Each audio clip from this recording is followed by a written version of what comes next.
शिक्षा और संस्कृति की आवाज़ जानी पहचानी उत्तराखंड मुक्त विश्वविद्यालय आपके लिए लेकर आया है 91.2 एफएम पर हेलो हल्द्वानी। हेलो हल्द्वानी एक सामुदायिक रेडियो है जिसे आप 91.2 मेगाहर्ट्ज़ की फ्रीक्वेंसी पर सुन पाते हैं और इस रेडियो को आप तक लेकर आता है उत्तराखंड मुक्त विश्वविद्यालय। और ये रेडियो आपके लिए लेकर आता है समुदाय और समाज से जुड़े हुए कई तरह के कार्यक्रम जिसमें शामिल होती हैं उनकी उपलब्धियाँ, उनकी आप बीती, उनकी समस्याएं और उनका समाधान। और इसके अलावा भी समाज और समुदाय के कई और पहलुओं पर ये रेडियो बात करता है। और साथ ही ये रेडियो बात करता है उत्तराखंड मुक्त विश्वविद्यालय से जुड़े हुए विद्यार्थियों के हित में भी। तो फिलहाल उत्तराखंड मुक्त विश्वविद्यालय से जुड़े हुए विद्यार्थियों के हित में एक कार्यक्रम आपके लिए लेकर आ रही हैं मनोविज्ञान विभाग से डॉक्टर भाग्यश्री जोशी। और इनकी इस जानकारी का जो विषय है वो है युंग का सिद्धांत। युंग जो कि फ्रायड के प्रमुख सहयोगी रहे, लेकिन कुछ बिंदुओं में उनके विचारों से इनकी अपनी असहमति थी, जिसके कारण इन्होंने अपने एक स्वतंत्र व्यक्तित्व सिद्धांत का निर्माण किया। तो वो सिद्धांत क्या कहता है, किस तरह से उस सिद्धांत का निर्माण हुआ था, आइए जानते हैं डॉक्टर भाग्यश्री जोशी से। तो पेश है आपके लिए ये कार्यक्रम। 91.2 एफएम पर आप सुन रहे हैं उत्तराखंड मुक्त विश्वविद्यालय का कम्युनिटी रेडियो हेलो हल्द्वानी। मैं डॉक्टर भाग्यश्री जोशी, मनोविज्ञान विभाग, उत्तराखंड मुक्त विश्वविद्यालय से आज आप सभी के सामने प्रस्तुत हूँ एमए तृतीय सेमेस्टर के बच्चों के लिए पर्सनैलिटी के एक टॉपिक को लेकर के, जिसमें आज हम बात करेंगे युंग के विश्लेषणात्मक सिद्धांत की, जिसको कि एनालिटिक थ्योरी के नाम से भी जाना जाता है। जो कार्ल युंग थे, जो कि सिगमंड फ्रॉइड के बहुत प्रमुख सहयोगी थे, ये सब आप अच्छी तरीके से जानते हैं। तो उन्होंने अपना व्यक्तित्व का सिद्धांत दिया था, लेकिन फ्रॉइड से अलग होकर के अपने एक स्वतंत्र सिद्धांत का उन्होंने निर्माण किया था। एक अलग सिद्धांत की उन्होंने खोज की थी, जिसे हम व्यक्तित्व मनोविज्ञान के अंतर्गत विश्लेषणात्मक सिद्धांत के रूप में जानते हैं। जब उन्होंने अपना ये सिद्धांत दिया, तो इस सिद्धांत को समझाने के लिए उन्होंने इसे कुछ पहलुओं के आधार पर रखा, कुछ भागों में बांटा। तो उन भागों की आज हम यहाँ पर चर्चा करेंगे। तो सबसे पहले उन्होंने अपने जो व्यक्तित्व सिद्धांत की व्याख्या की, वो व्यक्तित्व की परिभाषा के आधार पर करी थी। इसके बाद उन्होंने व्यक्तित्व का तंत्र या संरचना, यानी कि इसको हम सिस्टम्स ऑफ और स्ट्रक्चर्स ऑफ पर्सनैलिटी के नाम से भी जानते हैं। इसके बाद उन्होंने बात करी थी व्यक्तित्व की गतिकी यानी कि डायनेमिक्स की। इसके अलावा उन्होंने डेवलपमेंट ऑफ पर्सनैलिटी की बात अपने सिद्धांत में करी थी, जिसे हम व्यक्तित्व का विकास कहते हैं। तो सबसे पहले हम बात करते हैं व्यक्तित्व की परिभाषा जो उन्होंने दी थी उसके बारे में। तो जो युंग थे, उन्होंने अपने सिद्धांत में कुछ नपे तुले शब्दों का उपयोग कर कर उसे परिभाषित करने की कोशिश की थी। उन्होंने अपने सिद्धांत में व्यक्तित्व या उसके लिए जिस शब्द का प्रयोग किया था उसे हम मन कहते हैं, यानी कि इसे आप माइंड या फिर आप इसे साइकी के रूप में भी इसको विश्लेषित कर सकते हैं। उन्होंने इस मन के आधार पर ही एक संपूर्णता की बात करी थी, होलनेस और यूनिटी की बात करी थी। इस तरीके से उन्होंने अपने व्यक्तित्व सिद्धांत को परिभाषित करने का प्रयास किया था। इसके अतिरिक्त उन्होंने अपने सिद्धांत में ये माना था कि हमारे चिंतन भाव, हमारी चेतन प्रक्रियाएं, हमारी अचेतन प्रक्रियाएं, हमारे व्यवहार, हमारा प्रत्यक्षण, हमारी स्मृति, ये सारी चीजें भी हमारे मन के अंतर्गत सम्मिलित होती हैं। और उन्होंने ये भी माना था कि जो हमारा व्यक्तित्व है वो सामाजिक और भौतिक अनुकूलन के साथ समायोजन करने में मदद करता है। तो इस तरीके से उन्होंने अपने व्यक्तित्व को परिभाषित किया था।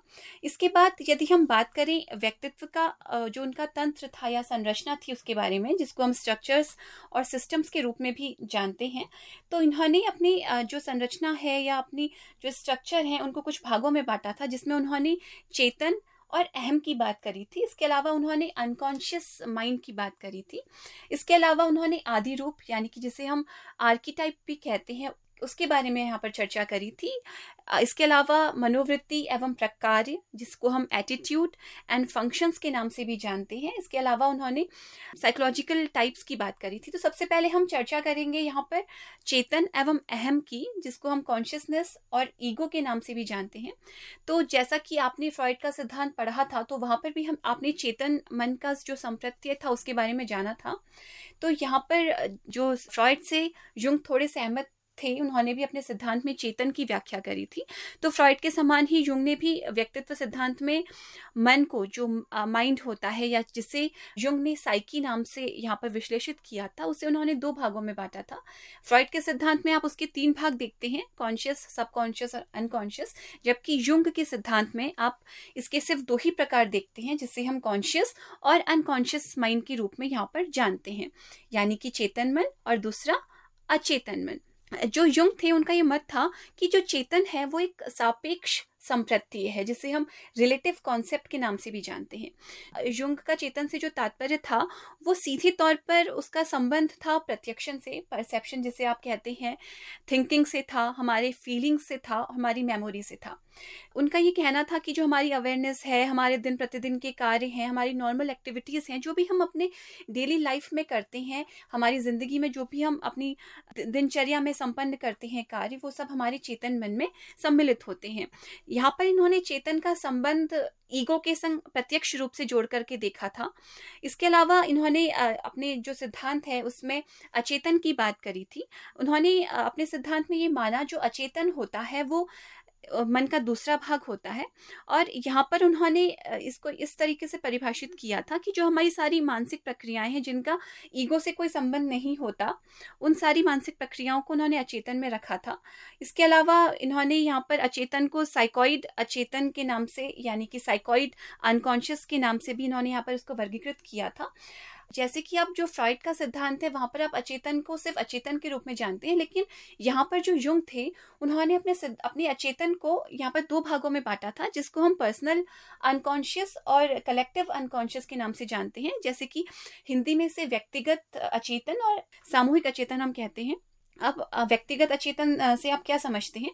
तो युंग का ये मत था कि जो अचेतन की सबसे ऊपरी सतह होती है, तो उसको उन्होंने व्यक्तिगत अचेतन का नाम दिया था। हमारी जितनी भी दमित इच्छाएं होती हैं, हमारी भूली बिसरी यादें होती हैं, अब वो पुरानी यादें, जैसे कि इसको इन्होंने शैशवावस्था से जोड़ा था, हमारे बचपन से जोड़ा था, कि जो हमारी बचपन में इच्छाएं थी, जो हमारी बचपन में यादें थी, वो सब हमारे जो व्यक्तिगत अचेतन है, पर्सनल अनकॉन्शियस है, उसमें वो रहती हैं। ये ऐसा युंग का मानना था।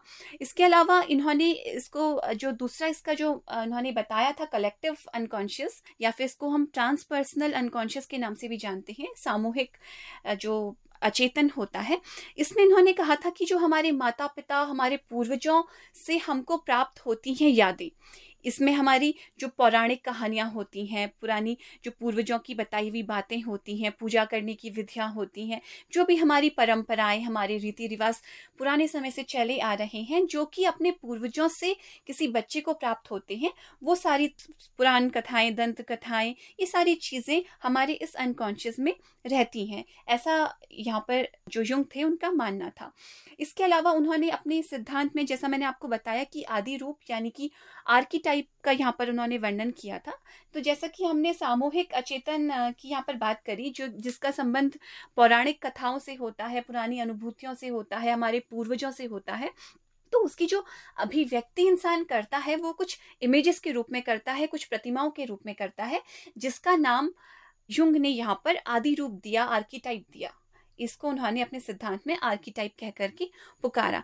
इसे युंग ने कई और नामों से भी यहाँ पर इसको वर्णित अपने सिद्धांत में विश्लेषित किया है, इसको इस तरीके से रखा हुआ है। इसको उन्होंने सामूहिक संकेत भी कहा है, आदिकालीन संकेत भी कहा है, पौराणिक संकेत भी कहा है। अब इनके नाम से ही आप समझ रहे होंगे कि सामूहिक संकेत यानी कि जो एक पूरे समूह से किसी व्यक्ति को प्राप्त हो रहे हैं, पौराणिक संकेत जो हमारे पूर्वजों से, पुरानी परंपराओं से चले आ रहे हैं, आदिकालीन संकेत, इनसे आप समझ सकते हैं कि इस अचेतन के अंदर हमारी किस तरीके की भावनाएं, किस तरीके की स्मृतियां रहती होंगी।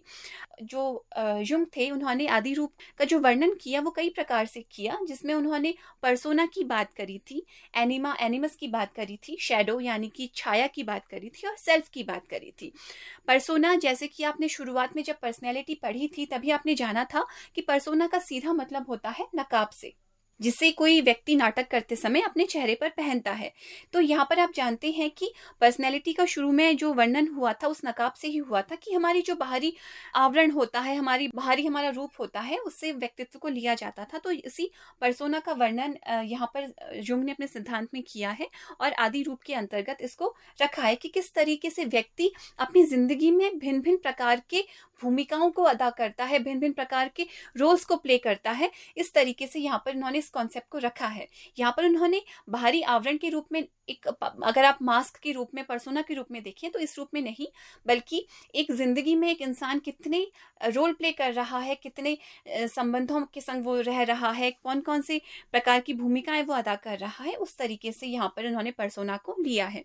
इसके बाद उन्होंने वर्णन किया था एनिमा और एनिमस का। उनका ये मत था कि मनुष्य एक उभयलिंगी या द्विलिंगी यानी कि बाइसेक्सुअल प्राणी होता है। यानी कि अगर आप जैविक स्तर पर देखें तो उनका ये मानना था कि एक स्त्री में जो पुरुष के गुण होते हैं वो भी सम्मिलित होते हैं और एक पुरुष में स्त्री के गुण भी सम्मिलित होते हैं। तो यहाँ पर इन्होंने इसकी व्याख्या एनिमा और एनिमस के रूप में करी थी। महिलाओं में जो पौरुष तत्व पाए जाते हैं उसको उन्होंने एनिमस, तथा पौरुष में जो स्त्रैण तत्व पाए जाते हैं उन्होंने यहाँ पर एनिमा का नाम दिया था। इसके अलावा उन्होंने यहाँ पर छाया की बात करी थी, शैडो की बात करी थी। छाया एक ऐसा आर्किटाइप होता है जिसमें इस तरीके की इच्छाएं होती हैं जो आपत्तिजनक होती हैं, अनैतिक होती हैं, जिनको व्यक्ति बुरा समझता है। ये व्यक्तित्व का एक डार्क साइड होता है, एक अंधेरा पक्ष होता है। इसमें जो व्यक्ति के अंदर ऐसे गुण होते हैं जिनको वो खुद भी स्वीकार नहीं करना चाहता, तो समाज को तो आप दूर ही समझिए, यानी कि उसका जो एक अनैतिक पक्ष होता है, एक डार्क साइड होता है, वो यहाँ पर को सम्मिलित होता है। इससे मतलब या तो व्यक्ति इसको छुपाता है दूसरों से, या फिर अपने आप से भी छुपाता है कभी कभी, या दूर भागने की इससे कोशिश करता है। इसको आप व्यक्तित्व का तुच्छ पक्ष या फिर एनिमल साइड या फिर पार्श्विक पक्ष भी कह सकते हैं। इसके अलावा जो युंग थे उन्होंने अपने सिद्धांत में आत्म का वर्णन किया था। युंग का जो सिद्धांत का सबसे महत्वपूर्ण आदि रूप है वो आत्म ही है, जिसको हम सेल्फ कहते हैं, जिसके द्वारा संपूर्ण व्यक्ति में एक रूपता आती है, यूनिटी आती है, संपूर्णता आती है, समन्वय आता है, और ये आदि रूप जो है उसका प्रतिनिधित्व यहाँ पर करता है। तो उन्होंने यहाँ पर आत्म का भी वर्णन किया था, यानी कि व्यक्ति को जो संतुलित बनाने का काम कर रहा है, उसका सेल्फ जो होता है वो व्यक्ति का मिड पॉइंट होता है। ये उनका मानना था कि व्यक्ति जब पूर्णता को प्राप्त करता है, संपूर्णता को प्राप्त करता है, वहां पर जो उसका सेल्फ है वही महत्वपूर्ण भूमिका अदा करता है। इसके बाद उन्होंने बात करी थी मनोवृत्ति और प्रकार की, एटीट्यूड और फंक्शंस की। तो युंग का ये मत था कि जो मनोवृत्तियां होती हैं और 2 प्रकार की होती हैं और 4 प्रकार के उसके कार्य होते हैं, इनका इसमें इन्होंने वर्णन किया था। इसके अलावा जो इन्होंने कार्य का वर्णन किया उसमें उन्होंने संवेदन, चिंतन, भाव, अंतर्ज्ञान, इन सब का व्याख्या यहाँ पर करी थी। इसके अलावा जो युंग थे उन्होंने अपने जो सिद्धांत में व्यक्ति की, जो मैंने आपसे कहा कि मनोवैज्ञानिक प्रकारों का उन्होंने वर्णन किया था, जिसको हम साइकोलॉजिकल टाइप कहते हैं। इसमें उन्होंने बताया था कि कोई व्यक्ति कितने प्रकार का होता है, किस किस तरीके के व्यक्ति होते हैं। तो उन्होंने 8 तरीके के साइकोलॉजिकल टाइप का यहाँ पर वर्णन किया था, जिसमें उन्होंने पहला जो बताया था वो था बहिर्मुखी चिंतन प्रकार, जिसमें ऐसे व्यक्ति जो होते हैं, जो बहिर्मुखी चिंतन प्रकार वाले व्यक्ति होते हैं, उनका जो जीवन होता है वो आदर्शों और नियमों का सख्ती से पालन करने वाला होता है। वे अपने भाव, अपने संवेगों को दमित करते हुए जिंदगी में जो वस्तुनिष्ठता होता है, ऑब्जेक्टिविटी होती है, उसको बहुत ज्यादा पसंद करते हैं। इसके अलावा जो उन्होंने दूसरा प्रकार बताया था वो था बहिर्मुखी भाव प्रकार। जो ऐसे लोग होते हैं वो चिंतन का दमन करने वाले होते हैं, तथा इनकी जो प्रकृति होती है वो सांवेगिक रूप की होती है। उन्हें जो सामाजिक मूल्यों, मानकों, आदर्शों की शिक्षा दी जाती है अपने बचपन से ही, उस पर वो अडिग रहते हैं और उसका वो पूर्ण रूप से पालन करते हैं, और वो दूसरों से भी यही प्रत्याशा रखते हैं कि दूसरे भी उन मूल्यों का पालन करेंगे। इसके अलावा जो तीसरा प्रकार होता है वो बहिर्मुखी संवेदी प्रकार होता है। इस तरीके के व्यक्तित्व प्रकार में जो व्यक्ति आते हैं वो खुश मिजाज होते हैं, वो हमेशा नई नई अनुभूतियों, नए नए संवेगों को प्राप्त करना चाहते हैं, वो खुद भी खुश रहते हैं, हर्ष और उल्लासित रहते हैं, वो दूसरों को भी उसी तरह से हर्ष में रखते हैं, उल्लासित रखते हैं। ऐसे व्यक्ति जो होते हैं वो सच्चाई पसंद करने वाले होते हैं, इसके अलावा जो उन्होंने अगला प्रकार बताया था वो है बहिर्मुखी अंतर्ज्ञान प्रकार। इस प्रकार के व्यक्तित्व वाले व्यक्ति जो होते हैं वो जो उचित अवसर की पहचान होती है, उस पहचान को करने की क्षमता उनके अंदर बहुत ज्यादा होती है। ऐसे व्यक्ति जो राजनीतिक रूप से सफल बहुत ज्यादा होते हैं, बहुत अच्छे व्यवसायी होते हैं, नए नए लोगों के संग मिलना, अपने विचारों को रखना इन्हें काफी पसंद होता है। जो इनका सृजनात्मक पक्ष होता है वो काफी अच्छा होता है। इसके अलावा जो पांचवा प्रकार उन्होंने बताया था वो था अंतर्मुखी चिंतन प्रकार। इस तरीके के व्यक्तित्व वाले व्यक्ति जो समायोजन होता है वो उतना अच्छा नहीं होता, यानी कि जो इनका एडजस्टमेंट है वो अच्छा तरीके का नहीं होता। अपने विचारों को, अपने भावों को सही तरीके से नहीं रख पाते। इसके अलावा ध्यान केंद्रित सही तरीके से नहीं कर पाते, व्यवहारिक निर्णय सही तरीके से नहीं ले पाते, इनका जजमेंट बहुत अच्छा नहीं होता। इसके अलावा जो छठा प्रकार युंग ने बताया था वो था अंतर्मुखी भाव प्रकार। इस प्रकार के व्यक्तित्व वाले व्यक्ति का जो चिंतन होता है वो दमित प्रकार का होता है। ये थोड़ा सा रहस्यमयी तरीके के व्यक्ति होते हैं, इनको समझ पाना थोड़ा मुश्किल होता है। काफी शांत विनम्र दिखाई देते हैं, दिखाई क्या देते हैं, होते हैं। तो कई बार शांत और विनम्र होने के कारण अपने भावों को बहुत अच्छी तरीके से अभिव्यक्त नहीं कर पाते, तो कई बार अन्य लोगों के लिए इनको समझ पाना थोड़ा सा मुश्किल हो जाता है। इसके अलावा जो अगला प्रकार उन्होंने बताया था वो था अंतर्मुखी संवेदी प्रकार। ऐसे व्यक्तित्व वाले जो व्यक्ति होते हैं उनके अंदर जो अंतर्मुखता का, इंट्रोवर्जन का जो गुण होता है वो बहुत ज्यादा होता है। अपने आप में खोए रहते हैं, अपने आप मतलब सेल्फ सेंटर्ड होते हैं, दोस्त बहुत कम होते हैं, अपने आसपास ही सारी इनके कार्य जो होते हैं अपने इर्द गिर्द घूमते रहते हैं। अपना अकेले रहना, अपने आप में ध्यान केंद्रित करना, अंतर्ज्ञान करना, ये इनको बहुत ज्यादा पसंद होता है। इसके अलावा जो आखिरी प्रकार उन्होंने आठवां प्रकार बताया था वो था अंतर्मुखी अंतर्ज्ञानी प्रकार। ऐसे व्यक्तित्व वाले जो व्यक्ति होते हैं इनका जो अंतर्ज्ञान होता है, यानी कि ध्यान केंद्रित करने में बहुत अच्छे होते हैं, अपना अंतर्ज्ञान बहुत अच्छी तरीके से करते हैं, वास्तविकता के बहुत संपर्क में होते हैं, वास्तविकता पसंद होते हैं। ठीक है, कल्पना की दुनिया में रहते हैं लेकिन बहुत अधिक नहीं रहते, बनाते हैं कल्पना की दुनिया भी, अपने ही विचारों में विचरण करने वाले भी होते हैं। कभी कभी सनकी प्रकार के भी हो सकते हैं, कभी कभी एकदम से गुस्सा भी आ जाता है। तो इस तरीके से उन्होंने कुछ 8 प्रकार के व्यक्तित्व का यहाँ पर वर्णन किया था। इसके अलावा उन्होंने अपने सिद्धांत में व्यक्तित्व की गतिकी की बात करी थी। व्यक्तित्व की गतिकी के अंतर्गत उन्होंने बहुत सारी चीजों का वर्णन किया था। जैसे कि उन्होंने ये कहा था कि जो व्यक्तित्व की गतिकी, व्यक्तित्व जो है वो व्यक्ति जो है एक जटिल ऊर्जा तंत्र उन्होंने व्यक्ति को माना था, और उन्होंने बताया था कि उसमें दैहिक ऊर्जा भी होती है, मानसिक ऊर्जा भी होती है। इस तरीके से उन्होंने व्यक्तित्व की गतिकी को यहाँ पर समझाने की कोशिश करी थी। जैसे कि फ्रॉइड ने अपने सिद्धांत में लिबिडो की बात करी थी, जो सेक्सुअल पावर जिसे माना जाता है। तो यहाँ पर युंग ने अपने सिद्धांत में लिबिडो की बात को पूर्णतः खारिज किया था, उसको स्वीकार नहीं किया था। उन्होंने ये माना था कि जो सेक्स एनर्जी होती है उसका कोई मतलब नहीं होता। यहाँ पर उन्होंने इस बात को बिल्कुल हटा दिया था। इसके अलावा उन्होंने यहाँ पर बहुत सारे नियमों का वर्णन किया था, जैसे विलोम का नियम है, तुल्यता का नियम है, एंट्रोपी का नियम है। अगर हम विलोम के नियम की बात बताएं तो जिस तरह से भौतिक ऊर्जा में ध्रुवता या विलोम, जैसे ठंडा, गर्म, ऊंचाई, गहराई आदि का गुण पाया जाता है, उसी तरीके से जो मानसिक ऊर्जा होती है उसमें भी विलोम का गुण पाया जाता है। मनुष्य की प्रत्येक इच्छा या भाव 2 विपरीत ध्रुवों में होते हैं, ऐसा युंग का मानना था। जैसे व्यक्ति में सुखद या दुखद दोनों तरीके के भाव हो सकते हैं, वो सामाजिक भी हो सकता है, सामाजिक भी हो सकता है। अगर उसमें ध्रुवीकरण नहीं होगा तो उसका जो जीवन है वो समान नहीं होगा, इक्वल नहीं होगा, उसकी जो टेंडेंसी है वो इक्वल नहीं होगी, ऐसा युंग का मानना था। इसके अलावा उन्होंने तुल्यता के नियम का यहाँ पर वर्णन किया था। इस नियम के अनुसार उनका ये कहना था कि किसी कार्य को करने के लिए जो ऊर्जा लगती है वो समाप्त नहीं होती, बल्कि वो समाप्त ना होकर के किसी दूसरे हिस्से में स्थानांतरित हो जाती है, शिफ्ट हो जाती है। इसका मतलब यहाँ पर ये था कि जो ये नियम है ये व्यक्तित्व में ऊर्जा का सतत पुनर्वितरण करता है, ऐसा युंग का मानना था। इसके अलावा एंट्रोपी का नियम उन्होंने बताया था। इस नियम में उन्होंने ये बात करी थी कि जो ये एक भौतिक नियम है, यानी कि कोई चीज गर्म है या कोई चीज ठंडी है, इस तरीके के उदाहरण से इनको समझाने का प्रयास किया था। जैसे यदि कोई गर्म वस्तु तथा ठंडे वस्तु को अगर आप सटा करके रख देंगे तो जो ताप गर्म से ठंडे की वस्तु की ओर प्रभावित होता रहेगा जब तक कि दोनों वस्तुओं का ताप बराबर ना हो जाए। मान लीजिए एक गिलास में आप गर्म पानी रख रहे हैं, एक गिलास में ठंडा पानी रख रहे हैं, और दोनों को आप मिला के रख दीजिए। जो उनका ताप तब तक एक दूसरे की ओर विस्तारित होता रहेगा जब तक कि वो दोनों एक ही समान के तापक्रम में नहीं आ जाते। तो इस तरीके से इन्होंने अपने कुछ नियम यहाँ पर बताए थे। इसके अलावा उन्होंने व्यक्तित्व का विकास यानी कि डेवलपमेंट ऑफ पर्सनैलिटी की बात करी थी। तो डेवलपमेंट ऑफ पर्सनैलिटी को का वर्णन करने में उन्होंने किसी व्यक्तित्व के विकास की 4 अवस्थाओं का वर्णन किया था, जिसमें कि बाल्यावस्था, आरंभिक यौवनावस्था, मध्यावस्था और प्रौढ़ावस्था का उन्होंने वर्णन किया। बाल्यावस्था जो कि उन्होंने व्यक्तित्व विकास की इसको प्रथम अवस्था माना था, जिसकी तुलना उन्होंने उगते हुए सूरज से करी थी। जिस तरह से उगता हुआ सूरज पूर्ण अंतःशक्ति यानी कि उसमें पोटेंशियल होता है, अंतःशक्ति होती है, तो बाल्यावस्था में किसी बच्चे के अंदर पूरा पोटेंशियल होता है, अंतःशक्ति होती है, लेकिन जो चमकीलापन होता है उसके स्तर में वहां पर कमी पाई जाती है। बाल्यावस्था में जो अंतःशक्ति छिपी होती है उस समय व्यक्ति में जो चेतन होता है वो पूर्णतः विकसित नहीं होता। यहाँ पर जो उनका ऐसा मानना था, इन्होंने अपने इस बाल्यावस्था को 3 भागों में बांटा था, अराजक, राजतंत्री तथा द्वैतवादी।